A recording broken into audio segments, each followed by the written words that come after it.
오늘 말씀의 제목은 진정한 교회 시리즈 세 번째 교회는 그의 몸이니 라는 제목으로 여러분과 함께 말씀을 나누기를 원합니다. 그러고 보니까 우리가 인사를 하겠습니다. 네, 반갑습니다. 한번 여기 계신 분에게 인사하겠습니다. 반갑습니다. 반갑습니다. 잘 오셨습니다. 잘 오셨습니다. 오늘 에베소서 말씀을 통해서 우리는 교회가 예수님의 몸이라는 것을 알아가기를 원합니다. 우리가 지난주 말씀을 전할 때 하다가 중간에 끊겼죠. 교회 5가지 기능. 그래서 제가 오늘 5가지 기능을 하려고 준비를 다 했거든요. 그런데 여러분, 우리 특별 저녁 기도회 시간에 수요일날 이 방송 송출이 문제가 있어가지고요. 저희가 이 진행이 안 되는 거예요. 그래서 제가 나와서 설교를 하고 우리 자체적으로 여기서 제가 말씀 전하고 기도회를 인도했거든요. 제가 이렇게 되는 상황을 보면서 알았다. 우리 기자사장교회는 아직 예배만 잘 드리면 되는구나. 우리가 첫 번째 예배만 나눴잖아요. 예배만 잘 드리면 되겠구나. 이런 생각을 갖게 됐습니다. 5가지 기능 여러분 단톡방에 다 올려드렸습니다. 여러분이 보시고 여러분이 한번 점검해 보시면 좋겠습니다. 지난주에도 말씀드렸듯이 에베소서 1장은요 여러분 삼위일체 하나님에 대해서 얘기하고 있습니다.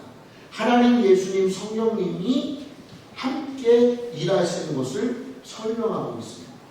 그래서 여러분 에베소서 1장 10절에 뭐라고 기록되어 있죠? 하늘에 있는 것이나 땅에 있는 것이 다 그리스도 안에서 통일되게 하려 하심이라, 하나 되게 하려 하심이라. 그래서 여러분 계속적으로 저희가 에베소서를 통해 말씀드리는 게 있죠. 3가지를 에베소서는 계속 얘기하고 있습니다. 하나님, 예수님, 성령님을 얘기하고 있고, 또 하나는 과거, 현재, 미래를 얘기하고 있다고 말씀드렸습니다. 과거는 하나님이 우리를 뭐 하셨다고 그랬죠? 택정하셨다. 그렇죠 여러분? 택정하셨다. 하나님, 예수님, 성령님이 일하시는 것 각각 다르다고 그랬죠? 하나님은 우리를 택하시고, 자 현재 예수님은 우리를 구속, 속량, 구원해 주시고, 죄에서 우리를 구원해 주시고, 미래 그래서 우리가 어떻게 되기를 원하는 거죠? 성령 안에서 에베소서 1장 10절 하나 되게 연합하기를 원하신다. 여러분 이게 에베소서 1장 1절로부터 14절까지의 말씀의 요약입니다. 간단하죠 여러분? 너무 간단하죠. 그리고 15절부터 23절도 여러분 눈에는 보이시지 않지만 3가지를 얘기하고 있습니다. 에베소서는 교회론을 얘기하고 있기 때문에 여러분 3가지를 계속 얘기합니다. 삼위일체 하나님, 예수님, 성령님처럼 이 교회 공동체가 무엇을 해야 하는지를 오늘도 3가지를 통해 말씀하고 있다는 사실입니다. 먼저 18절 말씀을 같이 한번 읽겠습니다. 18절 말씀입니다. 너희 마음의 눈을 밝히사 그의 부르심의 소망이 무엇이며 성도 안에서 그 기업의 영광의 우선함이 무엇이며 라고 되어 있죠. 첫 번째는 하나님의 부르심의 소망을 알게 하신다. 여러분 예수님을 온전히 믿고 따르는 사람은요 하나님이 나를 왜 부르셨는지 이 부르심을 명확히 압니다. 그래서 이 부르심이 무엇인지를 우리는 하나님 앞에 헌신하게 되는 거죠. 여러분 우리가 헌신한다고 하는데 가끔 교회에서 보면 제가 이런 헌신을 하고 있습니다, 이런 헌신을 하고 있습니다 하는데 가만히 보면 헌신하시는 분들이 자기 자랑을 하는 경우가 너무 많아요. 여러분 그건 헌신이 아니에요. 헌신은 나를 드러내는 게 아닙니다. 헌신이라는 말 자체가 나를 드러내는 게 아닙니다. 그런데 헌신한다고 하는데 내가 드러나고 있다면 여러분 그 사람은 지금 속고 있는 거예요.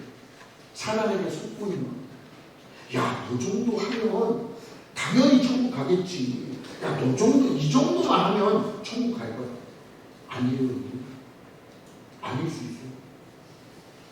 마지막에 가까우면 가까울수록 사단이 우는 사자와 같이 삼킬 자를 두루 찾아다닌다고 성경이 기록하고 있습니다. 여러분, 예수님을 아예 몰라요. 그럼 그 사람은 하나님의 사람입니까? 사단의 메인 사람입니까? 어려우세요? 예수님을 모르는 사람이에요. 자기가 주인 되어서 사는 사람이에요. 그 사람은 하나님의 사람입니까? 사단의 메인 사람입니까? 사단의 메인 사람이죠. 근데 이 사단의 메인 사람을 사단이 우는 사자와 같이 두루 다니면서 삼킬자라고 하면서 막 계속 공격할까요? 안 하죠. 안 하죠. 그럼 누굴 공격한다는 얘기입니까? 하나님의 사람들을 공격한다는 얘기입니다. 할 수만 있으면 믿는 사람들을 미혹하게 하려고 하는 게 사단의 마지막 전략입니다. 오늘 저희 넷째 마지막 딸이요, 어젠가를 한번 물어보더라고요. 아빠, 미안해서는 원고 없이 외워서 했는데 왜 아빠는 이렇게 뭐 이런 거 노트북 이런 거 펴갖고 이렇게 보고 해요? 그래서 강기몽 목사님이 이런 거 이렇게 노트북 펴고 이렇게 하길래 나도 세상교회 지교회니까 좀 펴보고 해봤어. 안 어울려요. 여러분, 오늘 우리는 세대 통합 예배를 드리고 있습니다. 제가 그러니까 이렇게 제스처를 하니까 우리 저기 초등학생들이 이렇게 끄덕끄덕 합니다. 예. 여러분, 이 원고를 외워가지고 저는 하는데요, 이게 얼마나 자유로운지 몰라요. 여러분, 우리는 하나님 안에서 하나님의 구속, 하나님의 부르심을 명확히 안다면 여러분, 우리는 항상 자유함을 느낄 수 있습니다. 나 자유 얻었네, 너 자유 얻었네, 우리 자유 얻었네. 그럼 우리가 교회에 나오는 게 자유를 누리는 거고, 기쁨을 누리는 거고, 감사를 누리는 겁니다. 그러니까 교회에 나오는 게 기뻐야 되는데요, 교회에 나오는 날이 졸린데 더 자고 싶어. 여러분, 여기서부터 매이는 거예요. 여기서부터 매이는 거예요. 사단이 우리에게 주는 겁니다. 야, 피곤하지, 힘들지, 졸리지, 어렵지. 여러분, 제가 요새요, 사단이 저를 엄청 공격합니다. 토요일 아침만 되면요, 야, 너 있잖아, 월요일부터 금요일까지 교목했잖아, 얼마나 힘들어, 그치? 그러니까 토요일 아침에는 좀 쉬어도 돼. 아니야, 가요. 여러분, 오늘 우리가 하나님의 말씀 앞에 서면요, 하나님께서 주시는 힘을 경험합니다. 제가 토요일날 기도하잖아요. 그러면 여러분의 얼굴이 생각나요. 내일 여러분들을 위해서 말씀을 전하는데, 제가 그 교목을 하면서도 중간중간 좀 쉬는 시간이 있거나 수업이 없는 날은 없는 그 시간이 있을 거 아니에요. 그때 여러분들이랑 설교하려고 하는 그 본문을 계속 묵상합니다. 그리고 여러분의 얼굴을 떠올려요. 그리고 토요일날 교회 아침에 좀 가기 싫으면 여러분의 얼굴을 떠올립니다. 그리고 오늘은 누가 나오실 것인데, 제가 얼마나 기도했는지 몰라요. 금요일날 우리 안신부장님하고 이사람 목사님이 저녁 기도에 오신 다음에 저기 딸이 오신다고 그래가지고, 주님, 우리 교회 주일날 오시겠죠? 세상 교회에 가는 거 아니겠죠? 우리 교회로 해야 됩니다. 그래가지고 제가 기도했는데 오늘 오셨네요. 여러분, 하나님의 부르심에 소망이 있는 사람은요, 하나님이 모든 것들을 하실 거라는 것, 그리고 그분이 나를 부르셨기 때문에 나를 쓰실 것이라는 그 기대감 속에서 살아가게 됩니다. 여러분, 오늘 우리는 그 기대감 속에 살아가고 계시나요? 오늘 18절에 보면 너희 마음의 눈을 밝히사 그의 부르심의 소망이 무엇이며 성도 안에서 그 기업의 영광의 풍성함이 무엇인지를 여러분 믿음의 눈으로 바라보고 계시냐고. 창세기 12장 1절에 보면은 아브라함이 본토 친척 아비집을 떠나 내가 내게 지시할 땅으로 가라는 하나님의 말씀을 들어요. 여러분, 그 지시할 땅이 어딘지도 몰라요. 그런데 아브라함은 계속 그거를 바라봅니다. 여러분, 한번 따라할까요? 믿음은 바라보는 거다. 바라보는 거다. 믿음은 지금 안 됐어도 바라보는 거다. 제가 저희 아이들한테 늘 말하는 게 있어요. 우리는 음악 가족이다. 그래서 너희들이 다 음악을 전공하면 나중에 우리는 캠핑카 하나를 빌리든지 버스를 개조하든지 개조해가지고 우리가 악기를 싣고 우리는 이 복음 통일이 된 이 동해선 철도를 따라가건 아니면 우리 차로 동해 도로를 따라서 쭉 유럽까지 가는 곳마다 선교사님들 만나고 거기서 너희들이 음악으로 잘 돼가지고 너희들이 훈금도 하고 성경운동도 하고 또 우리가 음악도 연주하고 아빠는 복음을 전하고 이러면서 우리는 계속 돌아다니면서 이런 바울과 같이 전도여행, 선교여행 하는 게 아빠의 꿈이다. 맨날 얘기하고 있어요. 여러분, 그런데 때로는 제 마음 가운데 좌절감이 몰려올 때가 있어요. 제 첫 번째 아들이 첼로를 하고 있는데 연습을 안 해요. 그럼요, 주님, 이 꿈이 과연 이루어질까요?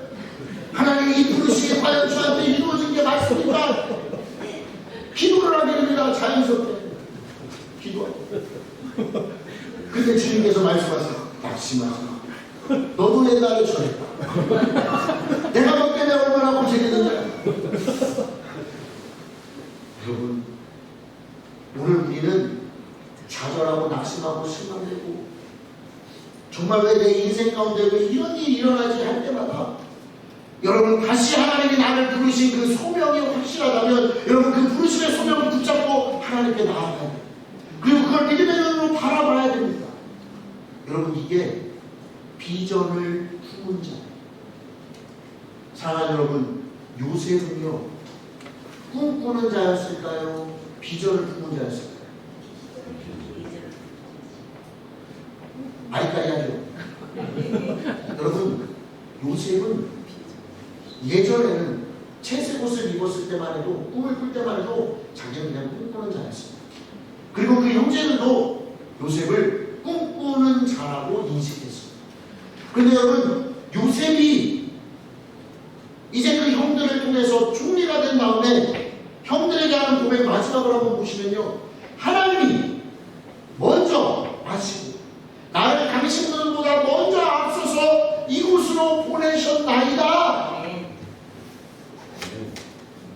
요셉은요 애굽에 팔리는 순간부터 점점 이게 꿈이 아니라는 걸 알게 돼요.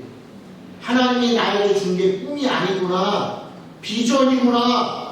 이 고난을 이기고 나가면 나는 그 비전을 알게 되겠구나. 여러분, 우리는 꿈꾸는 자가 아니라 하나님의 비전을 소유한 자인 줄로 믿습니다. 비전은요, 여러분 워낙 세상에서 이 비전을 자꾸 막 갖다 써가지고 그런데 원래 이 비전의 원어적 의미는 여러분 초월적인 의미를 가지고 있어요. 하나님의 비전이잖아요. 전파를 통해서 방송국에서 스튜디오에서 누군가가 지금 뉴스를 진행하고 있는데 그게 전파를 타고 다른 차원의 다른 나라로까지 막 퍼져나가죠. 그와 마찬가지로 여러분 우리가 알 수 없는 그 어떤 힘에 의해서 여러분 그것들이 보여지는 것이 비전이에요. 비전. 꿈은요 누구나 꿀 수 있습니다. 그런데 비전은 꿈꾸는 자라고 해서 가질 수 있는 게 아니에요. 사랑하는 성도 여러분, 오늘 여러분의 마음의 눈이 밝아져 이 부르심의 소망이 무엇인지를 여러분 찾으시기를 주님의 이름으로 축복합니다. 아직 모르는 사람이 있다면 여러분 하나님께 기도하세요. 하나님, 나를 부르신 소망이 무엇인지 내 눈을 밝히 열어서 알게 해 주십시오. 알게 해 주십시오. 여러분 이 기도를 꼭 해요. 여러분 발명은 어려워요. 발명을 누구나 할 수는 없죠. 그러나 여러분 발견은 누구나 할 수 있습니다. 하나님이 여러분을 이 땅에 부르셨을 때 여러분이 잘할 수 있는 것을 여러분에게 주셔서 보냈어요. 그냥 보낸 게 아니에요. 주셔서 보냈어요. 그래서 우리는 뭐 하기만 하면 되냐면 그 주신 것을 찾기만 하면 돼요. 여러분 안에 있어요. 여러분이 모를 뿐이에요. 두 번째는요, 하나님의 기업의 영광이 어떠한지를 알게 됩니다. 여러분, 천국에 여러분의 기업이 있는 것 확신하십니까? 네. 여러분, 이 땅의 집보다 여러분 천국에 여러분의 집이 있다는 것, 그 집이 더 좋다는 것 여러분 아십니까? 천국이 이 세상 그 어떤 것보다 좋은 걸 아십니까? 주 예수 그리스도를 믿는 사람에게 주시는 은혜와 축복이 얼마나 넓고 깊고 크고 높은지 아십니까? 그럼 여러분, 이 세상은요, 나한테 이 세상이 주는 기쁨이 별로예요.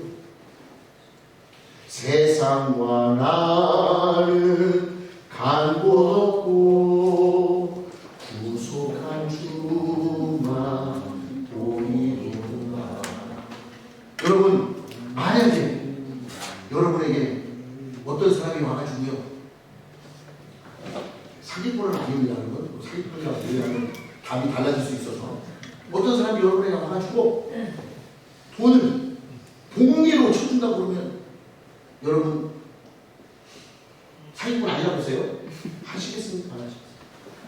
여러분, 이 땅에서 여러분이 하나님 앞에 헌신하고 여러분이 그리스도를 위하여 살아가는 삶을 성경이 분명히 예수 그리스도라는 보증인을 통해서, 믿을 만한 보증인을 통해서 내가 너에게 죽도록 충성하라, 그리하면 생명의 멸류관을 너에게 주리라고 말씀하고 있어요. 그럼 여러분, 우리가 이 세상에서 해야 될 건 뭐예요? 오직 주의 나라와 영광을 위해서 살아가는 거 아니겠습니까? 여러분, 그렇다고 이 세상의 것이 의미가 없다는 게 아니에요. 이 세상의 것을 여러분 하나님의 나라의 돈으로 환산해요. 여러분, 제가 일본에 가면 한국 돈을 내면 일본 사람들이 받을까요, 안 받을까요? 뭐 해야 돼요? 뭐 가지고 가야 되죠? 일본 가면 환전해 가지고 가야 되죠.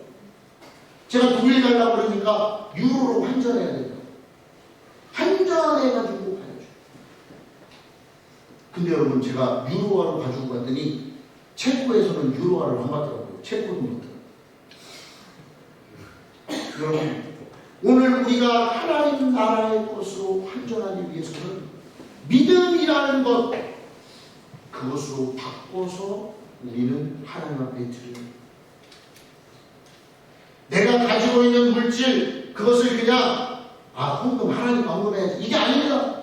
여러분, 그 물질이 하나님 앞에 드려졌을 때 하나님이 누구를 인도하신다?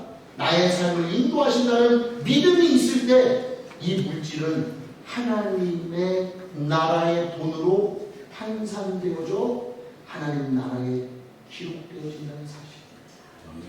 사랑하는 여러분, 믿음이 없이는 하나님을 기쁘시게 하지 못한다고 말하고 있지 않습니까? 오늘 우리는 믿음을 통해서 하나님을 기쁘시게 하는 대로 그 기업의 영광의 풍성함을 누리는 삶을 살아가시기를 주님의 이름으로 축복합니다. 여러분, 하나님의 부르심의 소망이 첫 번째, 이게 우리의 시작입니다. 그럼 우리의 끝이 무엇이냐? 조금 전에 말씀드렸던 그의 기업의 영광이 무엇인지를 아는 겁니다. 여러분, 그러면 우리는 모든 게 끝났습니까? 아니요. 이 과정이 있죠. 처음부터 끝까지의 우리의 삶의 이 과정 가운데 누가 일하시느냐? 성령이 일하십니다. 20절부터 23절까지 말씀을 같이 한번 읽겠습니다. 20절입니다. 그의 능력이 그리스도 안에서 역사하사 죽은 자들 가운데서 다시 살리시고 하늘에서 자기의 오른편에 앉히사 모든 통치와 권세와 능력과 축복과 이 세상뿐 아니라 오는 세상에 일어나는 모든 이름 위에 뛰어나게 하시고 또 만물을 그의 발 아래 복종하게 하시고 그를 만물 위에 그의 머리로 삼으셨느니라. 교회는 그의 몸이니 만물 안에서 만물을 충만하게 하시는 이의 충만한 이니라. 아멘. 여러분, 우리가 하나님의 부르심 앞에 살아가며 하나님이 능력을 주시고 20절이죠. 그의 능력이 누구 안에서? 그리스도 안에서 역사하사 하나님이 우리를 인도하신다는 사실입니다. 여러분, 예수님은요 그냥 우리를 죄에서 구원하신 분이 아닙니다. 20절이 뭐라고 말하고 있습니까? 죽은 자들 가운데서 다시 살리시고 살아나셨어요. 그리고 하늘에서 자기의 오른편에 앉혔어요. 누가요? 하나님. 그리고 모든 통치와 권세와 능력과 주권과 이 세상뿐 아니라 오는 세상에 일컫는 모든 이름 위에 뛰어나게 하신 분이 예수님이라고 했습니다. 여러분, 하나님이요, 예수님이 십자가에 달리는 고통, 자기의 아들을 버려야만 하는 고통, 예수님이 그 고통을 당하신 그 사건을 계기로 하나님이 모든 권세를 예수님에게 위임하십니다. 이제 모든 결제의 도장은 예수님이 합니다. 어떤 기업의 회장님이 계셨는데 이제 회장님이 은퇴하시고 그 회장님이 자기 아들에게 모든 상속과 모든 주권을 위임한 것과 똑같이 이제 내가 후계자의 교육이 다 끝났다. 네가 이 모든 것을 이제 다 담당해. 그래서 예수 이름 아니고는 우리에게 구원을 주신 다른 이름이 없는 것입니다. 우리에게 구원을 준 이름이 없어요. 다른 이름을 우리에게 주신 적이 없습니다. 오직 예수 그리스도만이 이 이름이 우리를 구원케 한다는 사실입니다. 사랑하는 여러분, 로마서 3장 23절에서 24절은 이렇게 말하고 있습니다. 모든 사람이 죄를 범하였음에 하나님의 영광에 이르지 못하는 그리스도 예수 안에 있는 속량으로 말미암아 하나님의 은혜로 값없이 의롭다 하심을 거뒀다. 여러분, 우리가 예수를 믿게 된 게 우리의 노력으로요? 아니요. 우리의 행위로요? 아니요. 하나님의 은혜로 예수님을 요한복음 14장 6절은 이렇게 말합니다. 예수께서 이르시되 내가 곧 길이요 진리요 생명이니 나로 말미암지 않고는 아버지께로 올 자가 없느니라. 여러분, 예수님이 길임을 믿으시기 바랍니다. 진리이심을 믿으시기 바랍니다. 생명임을 믿으시기 바랍니다. 그래서 그 주님을 따라서 여러분의 인생의 삶을 그 주님께 맡기시기를 주님의 이름으로 축복합니다. 여러분, 부르심의 소망이 없으면 우리의 인생을 맡길 수가 없어요. 왜냐하면 불확실하고 신뢰하지 않으니까 불확실합니다. 여러분, 제가 믿음에 대한 정의 여러분에게 몇 번 말씀드렸죠. 자, 믿음에 두 가지 정의가 있습니다. 첫 번째 뭐죠, 여러분? 신뢰가 있어야지 되죠. 신뢰하지 않으면 여러분, 우린 절대로 그 사람이 뭔가를 얘기할 때 그 사람 말을 믿을 수가 없습니다. 신뢰. 두 번째 무엇입니까? 기대고 의지합니다. 제가 할 수 있습니다. 네가 해봐. 제가 할 수 있습니다. 그러면 자신이 책임져요. 그런데 여러분, 제가 할 수 없습니다. 그러면 누가 책임져요? 부모님이 책임져 주잖아요. 부모님이 없고 장성하신 분은 주님이 책임져 주십니다. 여러분, 우리의 삶의 어릴 때부터 우리의 삶이 지금까지 살아오는 동안 여러분, 우리 주변에는 하나님의 도우심 때문에, 하나님의 인도하심 때문에 우리를 도와주는 사람들을 만나게 되었고 지금 우리가 이 자리에 있는 줄로 믿습니다. 그 부르심이 무엇인지 명확하지 않으면 계속 인생을 돌고 도는 인생. 여러분, 제가 자주 부르는 노래가 하나 있습니다. 제 인생에 허덕일 때 찬송을 부르면 참 좋은데요. 찬송을 안 부르고 이걸 부릅니다.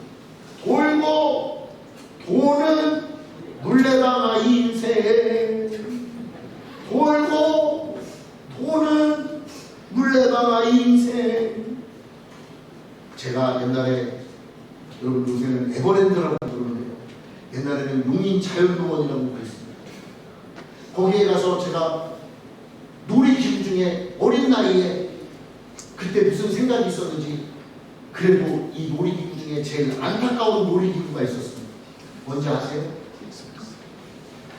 다람쥐 쳇바퀴 돌리는 그게 있었거든요. 그거 타면요 계속 돌아야 돼. 계속 돌아야 돼. 여러분, 그 다람쥐 한번 생각해 보세요. 여러분, 그 다람쥐 통에 내가 들어가 있는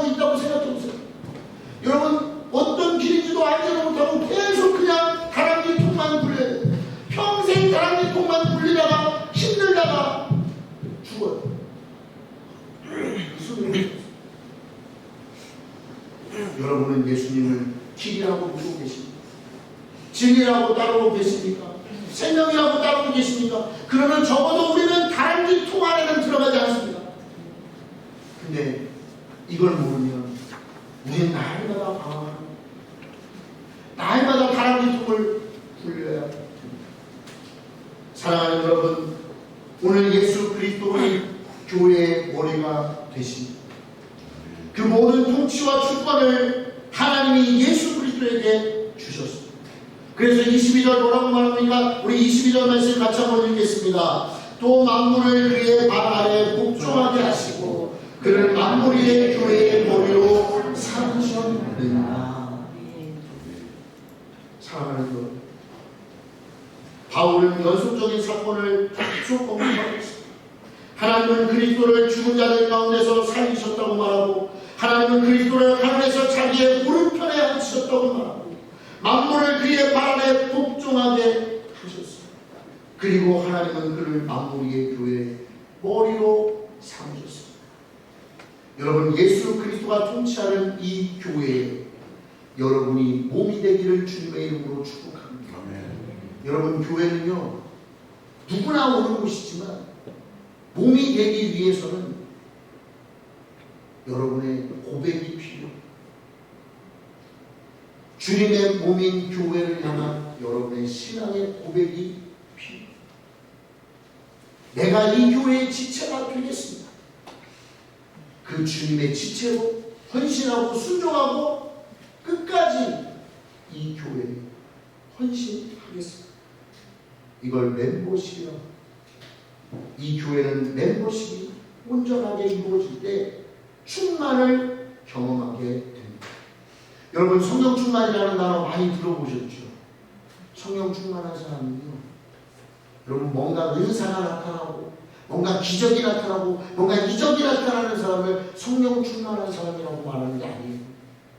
성령 충만한 사람은 함께 따라합니다. 성령 충만한 사람은 말씀을 삶으로 살아내는 사람. 그게 성령 충만한 사람. 하나님 말씀에 그러하다. 그러면 내가 그 말씀을 따르겠다. 그리고 그 말씀대로 예수님의 머리가 되신 교회, 그의 몸인 교회를 향해 나의 헌신과 순종, 최선을 하겠다. 여러분, 이게 주님이 가장 기뻐하시는 일, 하나님이 가장 기뻐하는 일. 앞에서 말씀드렸듯이 은퇴하신 회장님이 어느 날 회사를 한번 나와봤는데, 여러분, 아들에게 맨날 대드는 사람이 많아진다는 것을 알게 되면 아버지의 마음이 어떨 것 같으세요? 가슴 아프죠. 사랑하는 여러분, 오늘 우리는 하나님의 자녀가 되는 권세를 가진 믿음의 사람들일지라 하나님이 가장 아끼는 예수 그리스도, 머리 대신 그리스도, 그분이 세운 교회의 한 지체로서 우리는 순종해야 되는 그러한 사람이라는 것도 기억하시고, 자녀인 특권 순종해야 할 삶 두 가지가 우리 앞에 놓여져 있다는 거죠. 여러분, 그런데 이 순종이 의무감이 되면 힘든 거죠. 왜 나한테 도대체 이렇게까지 요구하고, 왜 나에게까지 이렇게 요구하고. 여러분, 이렇게 되면 자기 삶이 힘들어져요. 고달해집니다. 고달퍼집니다. 사랑하는 여러분, 오늘 우리에게 주어진 이 환경이, 오늘 우리에게 주어진 이 상황이 더욱 주님을 알아가고 부르심의 소망 앞에 헌신하고 기뻐하며 감사하는 복된 생애와 삶이 되기를 주님의 이름으로 축복합니다. 한 가지 말씀 구절을 보고 우리 말씀을 마치겠습니다. 누가복음 15장 24절인데요. 같이 한번 읽겠습니다. 시작. 이 내 아들은 죽었다가 다시 살아났습니다. 내가 잃었다가 다시 얻었노라 하니 그들이 즐거워하라. 여러분, 이거 둘째 아들의 이야기인 거 아시죠?